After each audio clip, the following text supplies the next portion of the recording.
और आज हम लेके आए हैं नेक्स्ट टॉपिक जो है सॉल्युबिलिटी। अभी तक हमने पढ़ा था about the concentration terms, about some basic introduction, solute क्या होता है, सॉल्वेंट क्या होता है। अब हम पढ़ने जा रहे हैं अबाउट सॉल्युबिलिटी। ओके, तो आप लोगों को क्या लगता है सॉल्युबिलिटी का क्या मतलब होता है? सिंपल भाषा में बोले तो सॉल्युबिलिटी मतलब मिलाना। किसी चीज को हम कितना मिलाते हैं। सपोज हमने पानी लिया और पानी में नमक को मिलाना शुरू किया, हम उसको मिला रहे हैं, एक टाइम आएगा जब वो मिलना बंद हो जाएगा, तो वो मैक्सिमम अमाउंट ऑफ सोल्यूट जो हम किसी पर्टिकुलर सॉल्वेंट में मिला सकते हैं उसको बोलते हैं सॉल्युबिलिटी। देखिए जैसे कि अगर मैं डेफिनेशन देखूं तो डेफिनेशन होगी maximum amount of solute that can B dissolved in specific amount of solvent at a particular temperature and pressure also। तो देखिए इसका मतलब क्या है, मतलब वो maximum amount of solute, for example हम पे ये वाटर है और हम ऊपर से क्या मिला रहे हैं, इसमें सॉल्ट मिला रहे हैं, तो that maximum amount of salt that can be dissolved in this water as a solvent, जिसके बाद वो मिलना बंद हो जाएगा, उसको बोलते हैं सॉल्युबिलिटी। अच्छा, eight a particular temperature and pressure क्यों लिखा है? अब देखिए अगर आप टेम्परेचर बढ़ाएंगे, फॉर एग्जाम्पल अगर आपको किसी चीज को मिलाना है ज्यादा जल्दी, मतलब मुझे शुगर और वाटर मिलाना है, तो सपोज मैं शुगर गर्म पानी में मिलाती हूँ तो वो जल्दी मिलती है एज कम्पेयर टू अगर मैं ठंडे पानी में मिलाऊं। ऐसा क्यों होता है? टेम्परेचर का एक स्पेसिफिक इफेक्ट होता है, ये भी अभी हम पढ़ेंगे। अभी याद रखोगे एक तो पर्टिकुलर टेम्परेचर और प्रेशर, इसलिए क्योंकि टेम्परेचर और प्रेशर चेंज करने से सॉल्युबिलिटी में चेंज आ सकता है। तो इससे हमें क्या क्या पता लगता है कि सॉल्युबिलिटी किन किन फैक्टर्स पे डिपेंड करती है। Factors on which solubility depends. अब हम फर्दर एक एक करके इन फैक्टर्स का डिस्कशन करेंगे। सबसे पहला फैक्टर क्या होगा? सॉल्यूट। सॉल्यूट मतलब हमने नमक मिलाया है, चीनी मिलाई है या कुछ और सॉल्यूट मिलाया है, उस पर भी डिपेंड करेगी। जैसा सॉल्यूट वैसी सॉल्युबिलिटी, मतलब अगर नमक मिलाया है वो इजीली सॉल्यूबल होगा। ऐसा है कि हमने चीनी मिलाई है, वो नमक से थोड़ा ज्यादा टाइम लेगी सॉल्यूबल होने में। अगला सॉल्वेंट, हम इसको ऐसे भी लिख सकते हैं नेचर ऑफ सॉल्यूट और नेचर ऑफ सॉल्वेंट। सॉल्वेंट पे भी डिपेंड करती है कि हम पानी में मिला रहे हैं, हनी में मिला रहे हैं। सपोज हनी में चीनी मिलाओगे तो टाइम लगेगा, ऑन द अदर हैंड पानी में चीनी मिलाओगे तो जल्दी मिलेगी। अगला है टेम्परेचर, किस टेम्परेचर पे हम काम कर रहे हैं। और नेक्स्ट इज प्रेशर। प्रेशर कैसे हो सकता है? सपोज आप लोग अपनी पैकिंग करते हो, पैकिंग में आपको और कपड़े डालने हैं, आप उसमें प्रेशर लगाते हो। ये घर में मम्मियों को देखा है, उन्होंने एक बॉक्स में मान लो आपने सिर्फ इतना सामान भरा कि इससे ज्यादा नहीं आ रहा है, बट आपकी मम्मी आके क्या करेगी, उसमें प्रेशर लगाएगी और उसमें और सामान आ जाएगा। तो ऐसे ही सॉल्युबिलिटी प्रेशर पे भी डिपेंड करती है। आप इतना लिखिए, उसके बाद आगे करते हैं।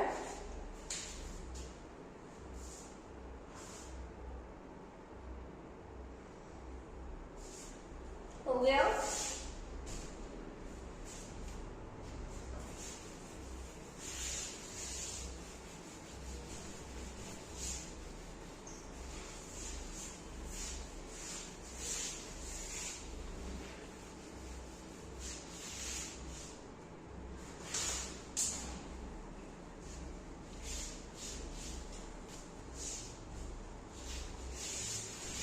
चलिए अब आगे देखते हैं हम।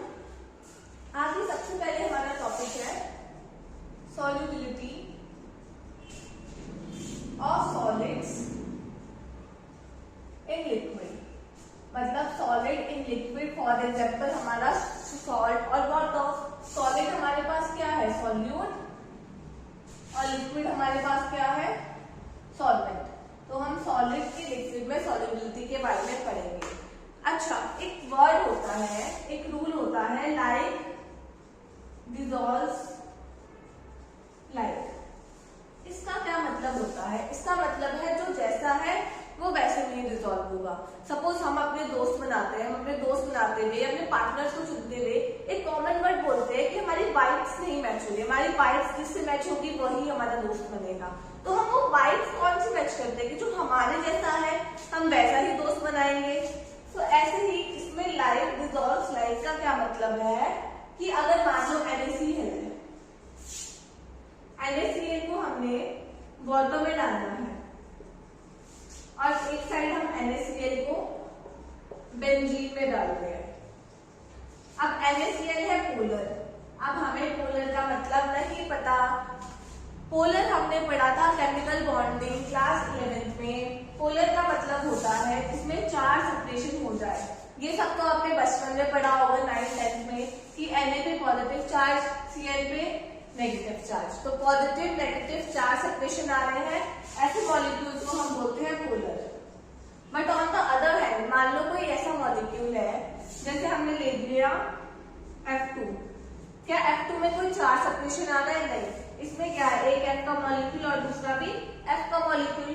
तो ऐसे मॉलिक्यूल्स कौन से होते हैं? Non polar. तो NaCl is polar plus water. Water को हम H2 लिख सकते हैं, O पे नेगेटिव, H पे पॉजिटिव, तो ये भी पोलर हो गया। Same NaCl polar. फिर बेंजीन क्या पोलर है? नहीं। बेंजीन क्या होता है? Non polar.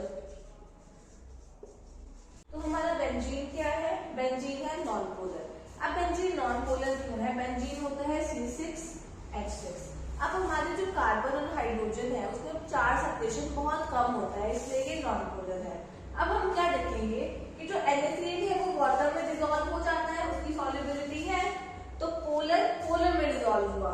बट जो NaCl है वो बेंजीन में डिसॉल्व नहीं हो पाता, मतलब पोलर नॉन पोलर में डिसॉल्व नहीं होता, इसलिए ये रूल है लाइक डिसॉल्व विद लाइक। अब जैसे और देखते हैं, जैसे हमारे पास नेप्थलीन है। अगर नेप्थलीन क्या होता है? Non polar. अब अगर हम नेप्थलीन को बेंजीन में डालेंगे तो ये डिसॉल्व हो जाएगा, बट अगर इसको वाटर में डालेंगे तो ये डिसॉल्व नहीं होगा। क्यों? क्योंकि नॉन पोलर है, तो नॉन पोलर किसमें होना चाहिए? नॉन पोलर में। Got it? इतना लिख लीजिए।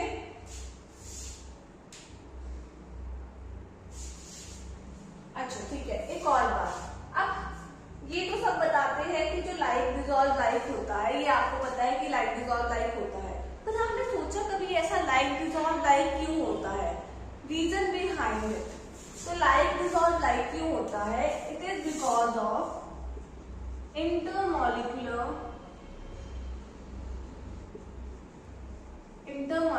interactions, because of intermolecular interactions। अब intermolecular interactions में क्या होता है कि सपोज आपके पास मान लीजिए कंटेनर है, इसमें वाटर है, वाटर एज अ सॉल्वेंट, ये वाटर के मॉलिक्यूल्स है। अब आपने क्या किया, यहाँ से आपने NaCl डाला। अब NaCl जैसे ही पानी में जाएगा वो Na पॉजिटिव और Cl नेगेटिव में टूटेगा। अब Na पॉजिटिव और Cl नेगेटिव में तोड़ने में सपोज हमें देनी पड़ी 58 जूल्स एनर्जी, ठीक है, और इस वाटर के मॉलिक्यूल्स को टूटने में कितनी एनर्जी लगी? 200 जूल्स एनर्जी। क्यों? अगर मान लो NaCl हमारा इनकेस पोलर है, ठीक है, और ये जो वाटर है, ठीक है, सब सॉरी ये वाटर नहीं है, सपोज ये नेप्थलीन है, ये बेंजीन है आपका। अब ये जो हमारा बेंजीन है ये नॉन पोलर है। अब जब NaCl polar benzene non polar में जाएगा, इनका एनर्जी डिफरेंस अलग आया, इसलिए डिसॉल्व नहीं होगा। But on the other hand अगर ये वाटर होता तो इसकी एनर्जी होती मान लो 60 जूल। अब ये दोनों एप्रोप्रिएट है तो ये डिसॉल्व हो जाएंगे, ठीक है। आगे बढ़े।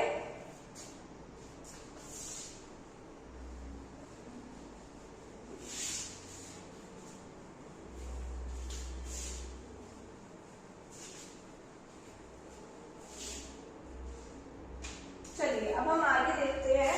आगे टर्म होती है डिसॉल्यूशन। अच्छा, what does dissolution means? Dissolution means simply means होता है किसी भी चीज को मिलाना, जस्ट लाइक सॉल्युबिलिटी। बस सॉल्युबिलिटी में क्या होता है कि मैक्सिमम अमाउंट ऑफ सॉल्यूट हम जितना मिला सकते हैं, और डिसॉल्यूशन मतलब क्या होगा कि हम कितना सॉल्यूट ऐड कर रहे हैं किसी भी गिवन में ताकि उसकी कंसंट्रेशन बढ़ जाए। फॉर एग्जाम्पल सुनो, डिसॉल्यूशन मतलब क्या है। चलो मैं पानी में नमक डिसॉल्व कर रही हूँ और कर रही हूँ और कर रही हूँ। अब जैसे जैसे मैं नमक का अमाउंट बढ़ाती जाऊंगी, क्या पानी नमकीन होता रहेगा? नमकीन क्यों होगा? क्योंकि सॉल्ट की कंसंट्रेशन बढ़ गई है।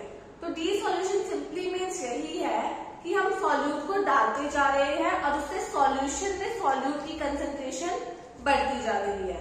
मैं एक बार फिर रिपीट कर देती हूँ डेफिनेशन लिखने के बाद। डेफिनेशन है when solid solute is added to solvent, some solute dissolves and its concentration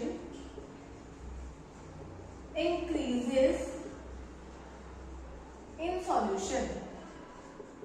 मतलब समझे कि सपोज मैंने नमक को डाला, ऐड किया इन वाटर, वो डिसॉल्व होगा और उसकी सॉल्यूशन में, मतलब वो वाटर और नमक वाले सॉल्यूशन में कंसंट्रेशन बढ़ेगी, तभी वो नमकीन और ज्यादा नमकीन होता जाएगा।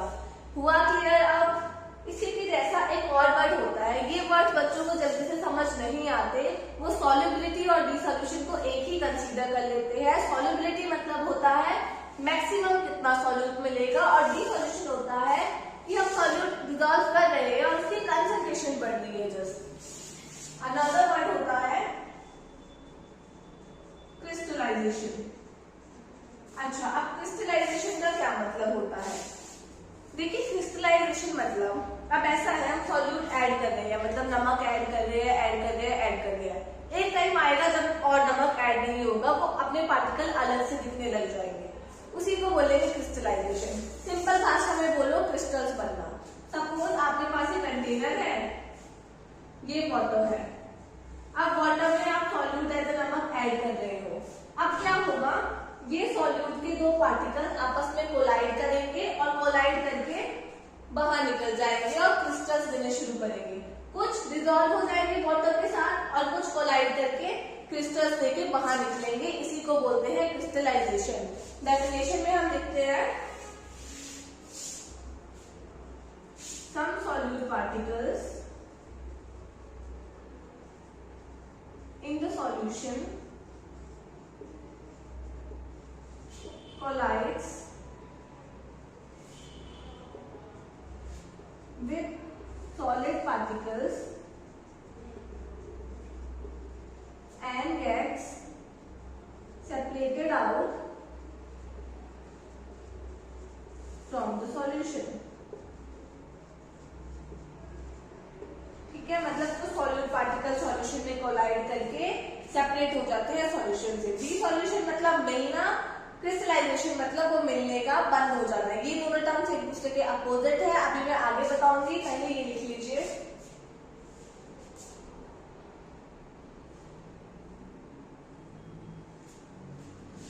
हो गया?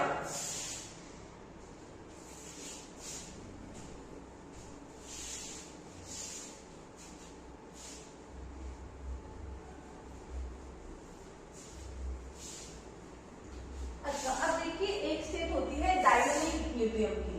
आपने अपने 11th स्टैंडर्ड में पढ़ा होगा इक्विलिब्रियम चैप्टर में, इक्विलिब्रियम के बारे में। इक्विलिब्रियम क्या होता है? जब दोनों स्टेट्स आपस में एक ही कंडीशन में होती है, मतलब दोनों इक्विलिब्रियम में पहुंची होती है, इक्वल इक्वल होती है। फॉर एग्जाम्पल मान लो मेरे पास दो सॉल्यूट के पार्टिकल्स है प्लस सॉल्वेंट है और ये मिलके क्या दे रहा है? सॉल्यूशन दे रहा है। अब जब ये सॉल्यूट के पार्टिकल्स मिलेंगे तो क्या बनेगा? सॉल्यूशन बनेगा। यही हमने कहा देखा था डिसॉल्यूशन में। अब अगर सपोज बैकवर्ड रिएक्शन हो जाए, मतलब सॉल्यूशन से सॉल्यूट के पार्टिकल्स टूट के बाहर निकल जाए, तो उसको हमने क्या देखा था? क्रिस्टलाइजेशन। अब ये दोनों प्रोसेसेस इक्विलिब्रियम कैसे एस्टेब्लिश कर देंगे? जितना डिसॉल्यूशन होगा, मतलब जितना सॉल्यूट के पार्टिकल्स मिलके सॉल्यूशन बनाएंगे, उतना ही सॉल्यूशन टूट के आपका सॉल्यूट बनाएगा। That means two processes occurs at same rate. अच्छा ये बताइए इसको डायनामिक क्यों बोला? डायनामिक मतलब ये मूविंग है। मूविंग मतलब सॉल्यूट के पार्टिकल सॉल्यूशन बना रही है, फिर सॉल्यूशन फिर तोड़ रही है, एक साइकिल कंटिन्यू चल रही है, स्टैटिक नहीं है। ये लिख लीजिए, ठीक है। अच्छा अब दो टर्म्स आती है, एक होता है सैचुरेटेड सॉल्यूशन। सैचुरेटेड मतलब, अच्छा आपने ऐसा सुना होगा ना सैचुरेट वर्ड, कि यार मैंने बहुत पढ़ लिया, अब सैचुरेशन आ गई है, सैचुरेट हो गया हूँ। सैचुरेटेड मतलब क्या होता है? सैचुरेटेड मतलब जब हम उसमें और अमाउंट ना ऐड कर सकते, मतलब सैचुरेटेड सॉल्यूशन मतलब क्या होगा? Solution in which no more solute can be dissolved at a particular temperature. मतलब एक गिवन टेम्परेचर पे हम उसमें और सॉल्यूट नहीं ऐड कर सकते, और सॉल्यूट ऐड करेंगे तो क्रिस्टल्स बन जाएंगे, उसको बोलते हैं हम सैचुरेटेड सॉल्यूशन। मीन से सैचुरेट हो चुका है। इसके अगेंस्ट एक वर्ड होता है अनसैचुरेटेड सॉल्यूशन। अनसैचुरेटेड सॉल्यूशन मतलब आप समझ गए होंगे, सॉल्यूशन जिसमें हम और ज्यादा सॉल्यूट को ऐड कर सकते हैं। तो solution in which more solute can be added at a particular temperature। हम तब से at a particular temperature देख रहे हैं। अब हम टेम्परेचर का रोल देखेंगे, क्यों हम टेम्परेचर देख रहे हैं। पहले ये लिख लीजिए,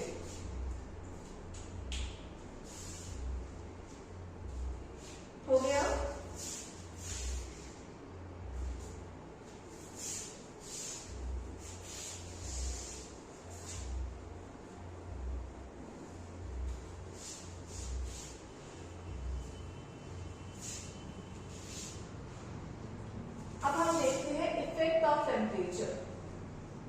इफेक्ट ऑफ टेम्परेचर। टेम्परेचर का क्या इफेक्ट होता है? अच्छा क्या आपने अपनी 11th क्लास में ली चैटर्जियस प्रिंसिपल के बारे में सुना है? नहीं सुना है तो अभी मैं समझा देती हूँ ली चैटर्जियस प्रिंसिपल क्या होता है।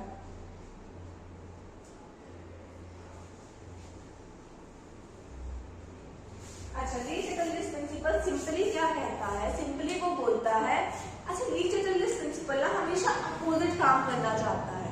फॉर एग्जाम्पल सोचो एक ऐसी गवर्नमेंट है जो क्या करती है, अमीर लोगों से पैसा ले लेगी और गरीब लोगों को पैसा दे देगी।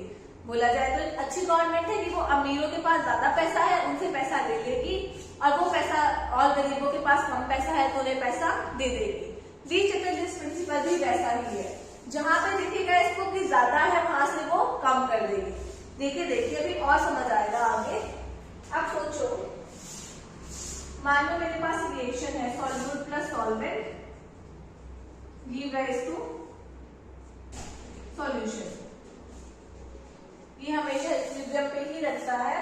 अब अगर ऐसा है हमारे पास सपोज मान लो सॉल्यूट NaCl है और सॉल्वेंट वाटर है। अब मैंने क्या किया, अब मैंने और ज्यादा नमक डाल दिया, मैंने नमक के अमाउंट को बढ़ा दिया।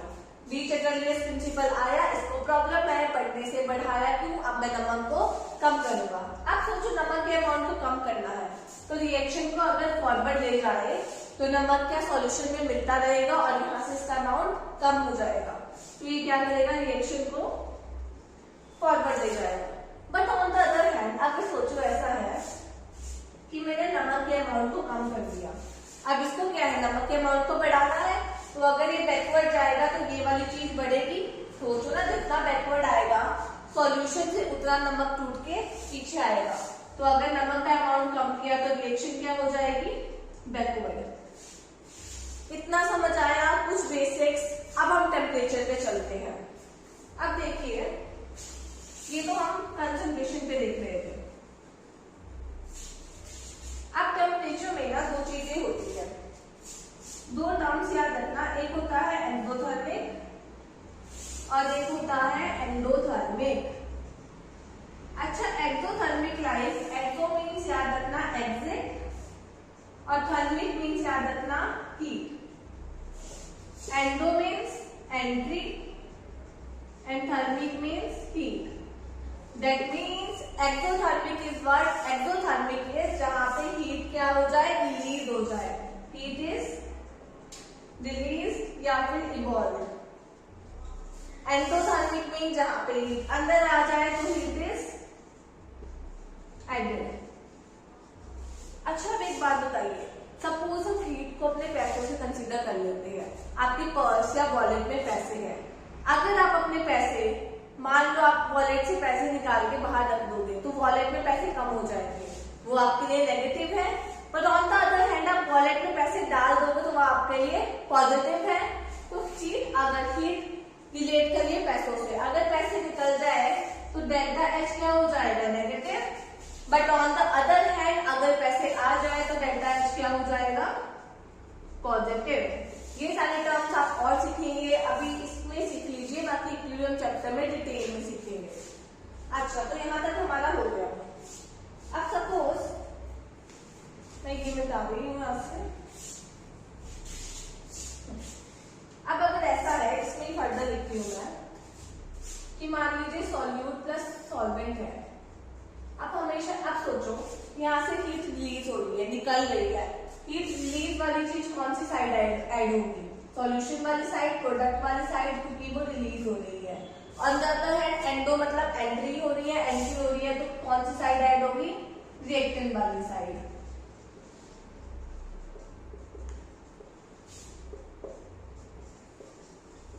सॉल्यूशन। अच्छा, अब हम डीचेटलिस प्रिंसिपल इसमें लगाते हैं। अब देखिए, अब मैंने क्या किया, अब मैंने इस कंडीशन में टेम्परेचर को बढ़ा दिया। टेम्परेचर को बढ़ाया मतलब हीट को बढ़ाया, हीट को बढ़ाया मतलब इस साइड बढ़ाया, इस साइड बढ़ाया तो डीचेटलिस क्या चाहेगा कि इस साइड से कम हो जाए। इस साइड से कम कब होगा, जब रिएक्शन कैसे शिफ्ट होगी, बैकवर्ड शिफ्ट होगी, तो ये वाली हीट इस साइड से कम हो जाएगी।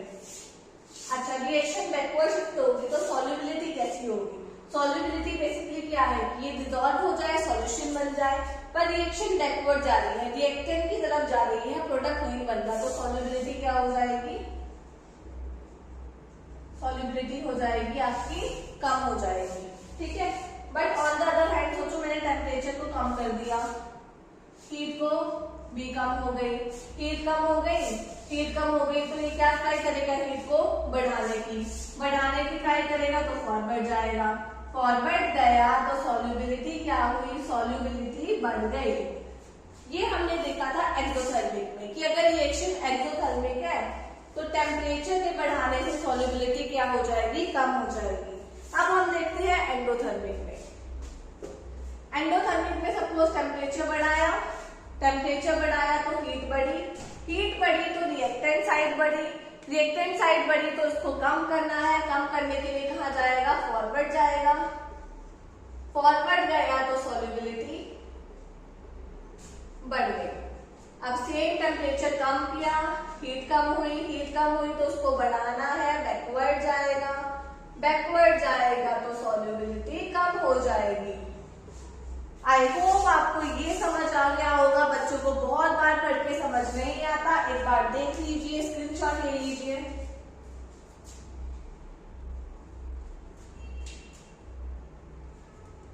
ओके, अब हम लास्ट पढ़ रहे हैं इफेक्ट ऑफ प्रेशर।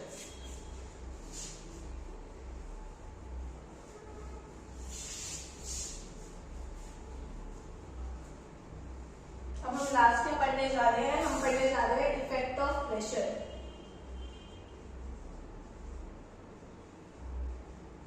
बेसिकली जो प्रेशर का इफेक्ट होता है वो मोस्टली गैसेस के केस में होता है। ऐसा क्यों, सोचो आप बैलून है, बैलून को कंप्रेस कर सकते हो, क्यों, उसमें गैस है, गैस कंप्रेस हो सकती है, पर क्या ये कंप्रेस हो सकती है, इसमें मैं प्रेशर लगाऊंगी तो ये टूट जाएगा बट कंप्रेस नहीं होगा। Same as it is liquid को आप कंप्रेस तो नहीं कर सकते। तो जो लिक्विड और सॉलिड्स होते हैं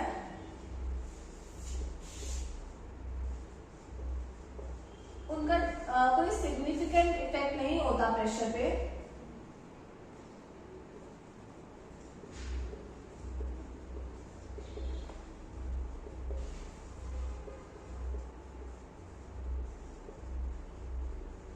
क्यों नहीं होता? क्योंकि वो क्या होते हैं, इनकम्प्रेसिबल होते हैं।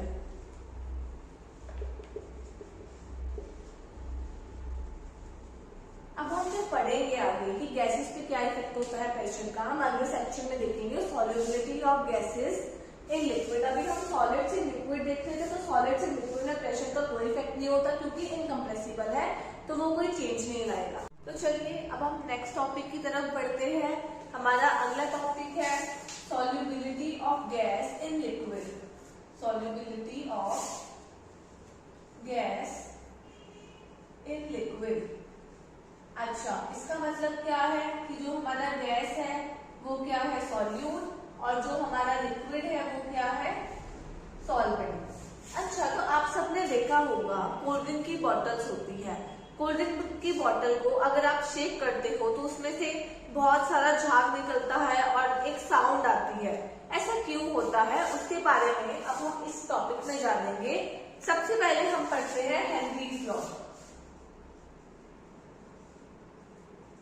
Henry's law. अच्छा, आपने ये भी देखा होगा कि अगर हम कोल्ड ड्रिंक को बहुत देर तक खुला छोड़ दे तो वो मीठी मीठी हो जाती है, उसका वो टेस्ट नहीं आता। वो एप्लीकेशन भी हम हेनरी लॉ से पढ़ेंगे। ये सब किसकी वजह से होता है, हेनरीज लॉ की वजह से होता है। तो आइए समझते हैं हेनरी लॉ क्या होता है। हेनरी लॉ को समझने के लिए सपोज मैंने दो कंटेनर लिए हैं, ठीक है। एक कंटेनर में मान लो यहाँ पे है लिक्विड के मॉलिक्यूल्स, ये है लिक्विड, और यहाँ पे है गैस, ये वाले है गैस के मॉलिक्यूल्स।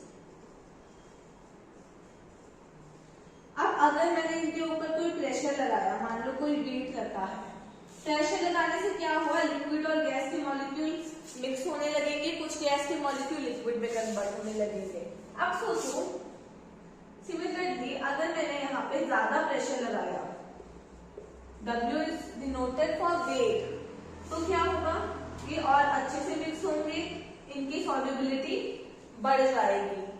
हेनरी ने यही बोला था कि जितना ज्यादा आप प्रेशर लगाओगे उतना ही ज्यादा गैस की लिक्विड में सॉल्युबिलिटी बढ़ जाएगी।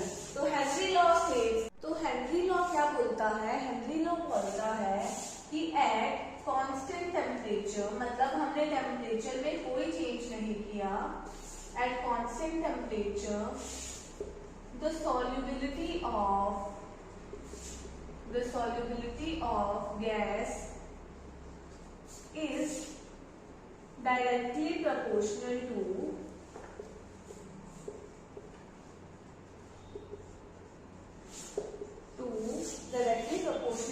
pressure। अच्छा, हम इसको और कैसे लिख सकते हैं? अब आप लोग बताइए सॉल्युबिलिटी का क्या मतलब है। सॉल्युबिलिटी होना मतलब उतने ज्यादा नंबर ऑफ मोल्स इसके मिलना गैस के लिक्विड में। अगर नंबर ऑफ मोल ज्यादा मिल गई है तो मतलब उसका मोल फ्रैक्शन ज्यादा होगा। मोल फ्रैक्शन हमने पढ़ा था, मोल फ्रैक्शन मतलब क्या होता है, नंबर ऑफ मोल्स कितने हैं अपॉन में टोटल नंबर ऑफ मोल्स। तो अगर मोल ज्यादा मिल रहे हैं तो मोल फ्रैक्शन ज्यादा है, तो इसको हम लिख सकते हैं मोल fraction of gas, mole fraction of gas in a solution is directly proportional to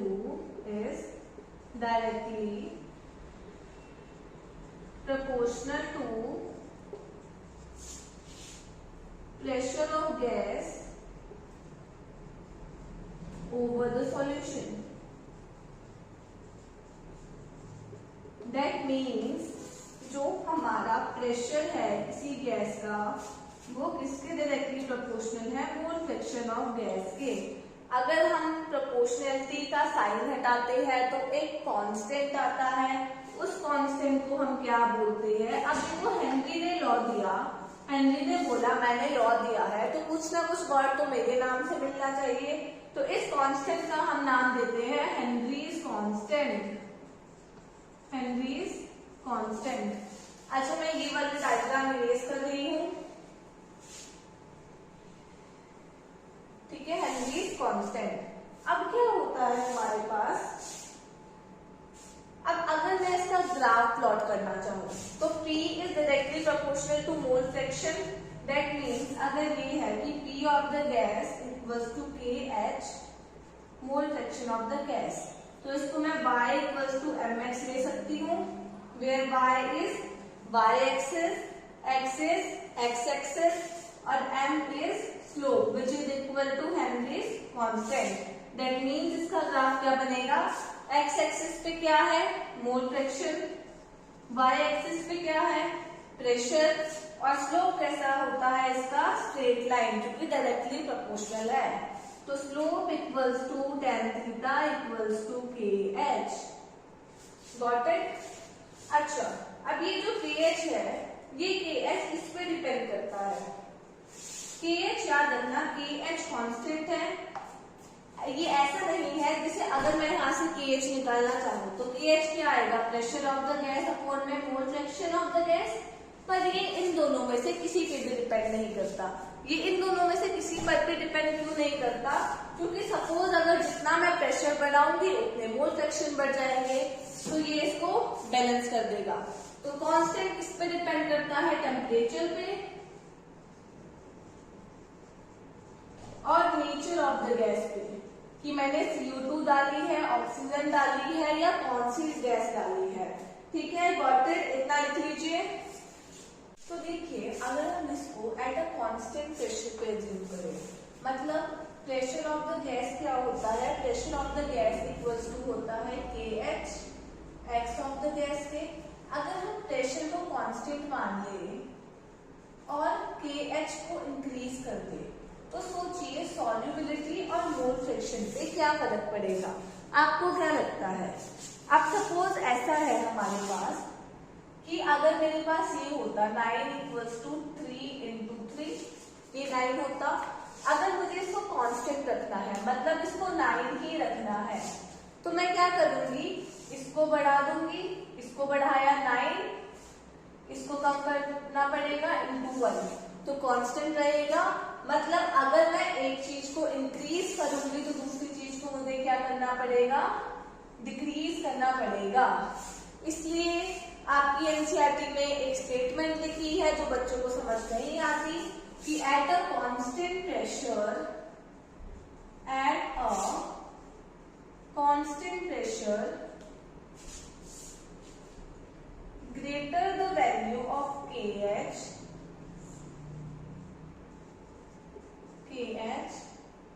lower its solubility और मोल फ्रैक्शन। अच्छा, हम KH की वैल्यू को कैसे बढ़ा सकते हैं, बाय चेंजिंग द टेम्परेचर और by changing the nature of gas. तो चलिए अब हम एक क्वेश्चन करते हैं हेनरीज लॉ पे। सपोज आपको क्वेश्चन में गिवन है कि एक CO गैस है, उसको हम डिसॉल्व कर रहे हैं, CO गैस को डिसॉल्व कर रहे हैं हम वाटर में at a pressure of 0.01 atmosphere, और हमें KH ऑफ CO गैस दिया हुआ है 5 × 10⁴। अब हमें क्या निकालना है, हमें फाइंड करना है मोल फ्रैक्शन। तो हम कैसे फाइंड करेंगे, एक बार आप करने की कोशिश कीजिए।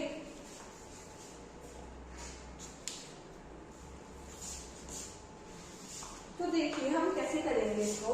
अच्छा, हमें फॉर्मूला पता है P of the gas equals to KH into x of the gas, ये फॉर्मूला होता है। अब देखिए, अगर हमें यहाँ से x ऑफ द गैस को निकालना है तो हम क्या करेंगे, pressure of the gas upon में KH, प्रेशर कितना है 0.01, KH कितना है 5 × 10⁴, तो 1/5 से 0.2 और 10⁴ ऊपर जाएगा -4 और ये -1, तो आ जाएगा 10⁻⁻6। इतना आ गया हमारा मोल फ्रैक्शन। इसको नोट कर लीजिए।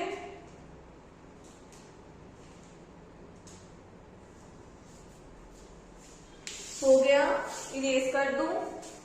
तो अब हम देखेंगे effect of temperature.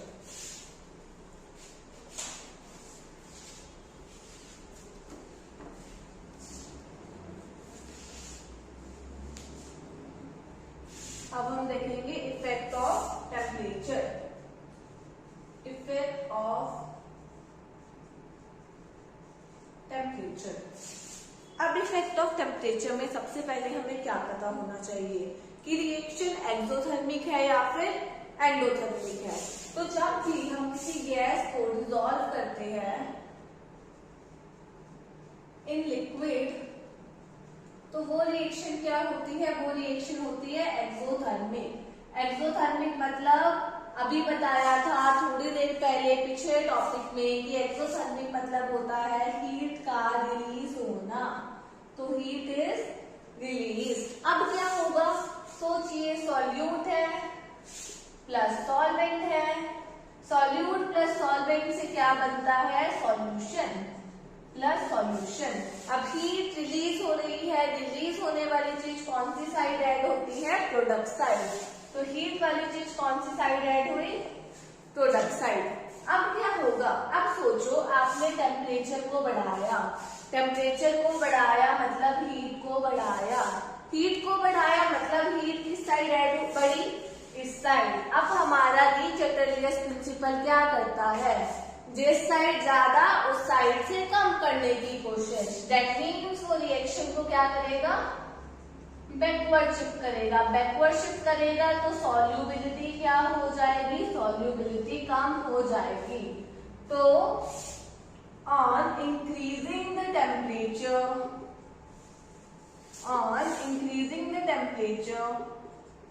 solubility of gas in liquid decreases। अच्छा, अब इससे क्वेश्चन बनता है कि जो एक्वेटिक स्पीसीज होती है वो एक्वेटिक स्पीसीज हमारी कोल्ड वाटर में सरवाइव कर पाती है as compare to warm water. देखो उसका रीजन क्या होगा? कोल्ड वाटर टेम्परेचर कम तो solubility of the oxygen in water बढ़ गई। तो that's why aquatic species feels more comfortable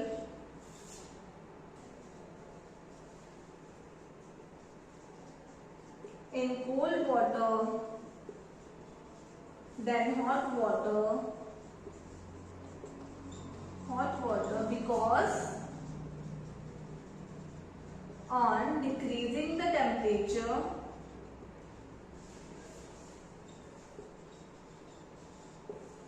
solubility of oxygen in water increases।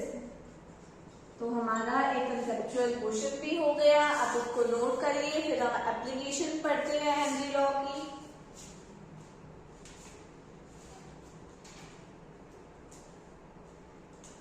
Applications of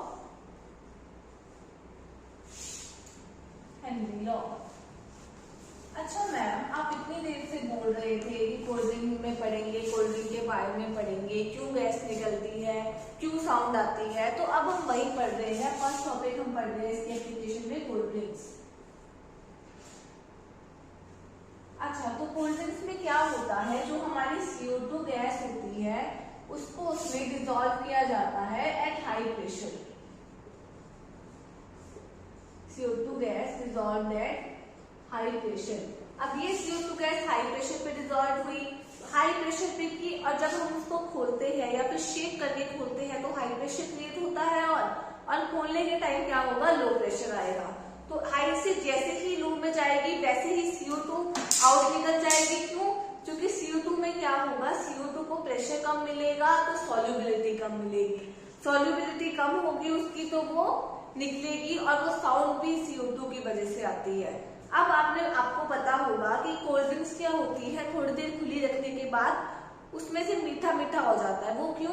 क्योंकि यही रीजन है, प्रेशर लो हुआ, सॉल्युबिलिटी ऑफ CO2 कम हुई, और वो गैस बाहर निकल गई तो वो गैस का टेस्ट आपको नहीं आता है। तो जैसे ही इसमें प्रेशर लो होगा वैसे ही सॉल्युबिलिटी ऑफ CO2 भी लो हो जाएगी। ठीक है, अगला है हमारे पास बेंड्स। अच्छा, बेंड्स की क्या कंडीशन होती है? बेंड्स एक मेडिकल कंडीशन होती है। बेंड्स में बेसिकली होता क्या है, पहली बात याद रखना कि मान लो ये ग्राउंड लेवल है, ये क्या है? Ground level.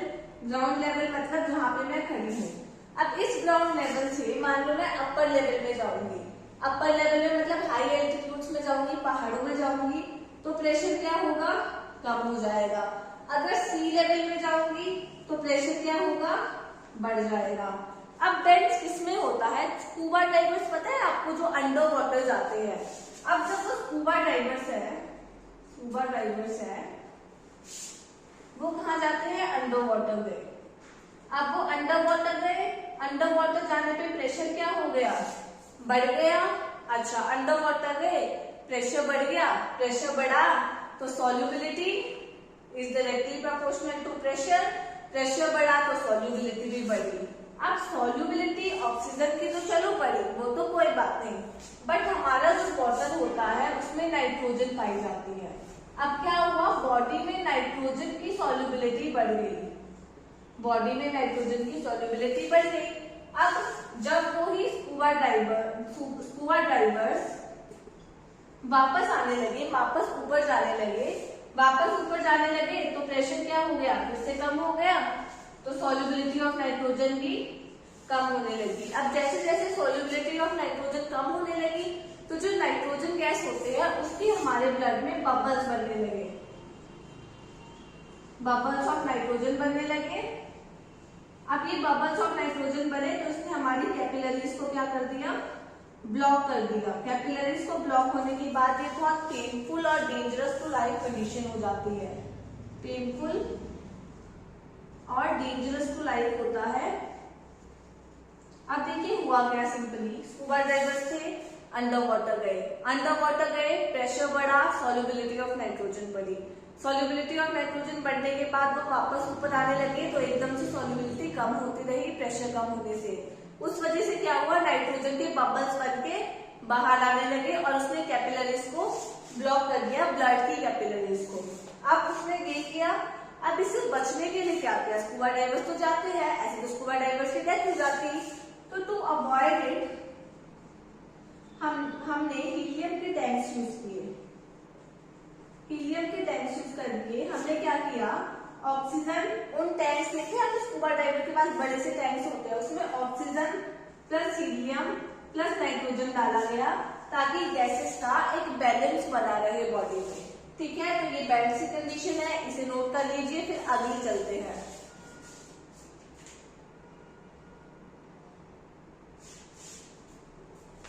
ठीक है,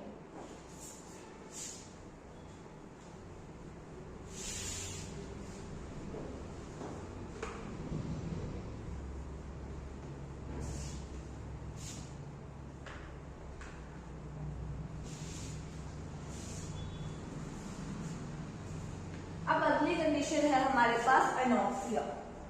शायद ये कंडीशन आप में से बहुत लोगों ने कभी ना कभी फील की होगी। इस कंडीशन में क्या होता है? अगर हम हाई एल्टीट्यूड्स पे गए, हाई एल्टीट्यूड्स मान लो हम माउंटेन्स पे जाते हैं, हाई एल्टीट्यूड्स मतलब मान लो हम माउंटेन्स पे गए, तो माउंटेन्स पे जाने के बाद क्या होता है? हाई एल्टीट्यूड्स पे प्रेशर क्या होगा? कम होगा। प्रेशर कम होने की वजह से सॉल्युबिलिटी ऑफ ऑक्सीजन हमारी बॉडी में कैसी हो जाएगी? कम हो जाएगी। और अगर ऑक्सीजन कम हो गई तो हम अनेबल टू थिंक होंगे, हम सोच नहीं पाएंगे, प्लस हमें चक्कर आने लगेंगे, हमारे ब्रेन में चेंजेस आने लगेंगे। इसी कंडीशन को बोलते हैं एनॉक्सिया। प्रेशर कम होने की वजह से सॉल्युबिलिटी ऑफ O2 कम होती है, जिसकी वजह से हम ढंग से सोच नहीं पाते, ढंग से काम नहीं कर पाते। इसी कंडीशन को बोलते हैं एनॉक्सिया। तो आज हमने पढ़ा about solubility of gases in liquid और about solubility of solids in liquid। आगे हम कल के लेक्चर में पढ़ेंगे वेपर प्रेशर लिक्विड का लिक्विड में। Thank you. अगर आपको पसंद आया हो तो लाइक शेयर सब्सक्राइब कीजिए और कमेंट में अगर कोई डाउट हो तो कमेंट कीजिए। Thank you.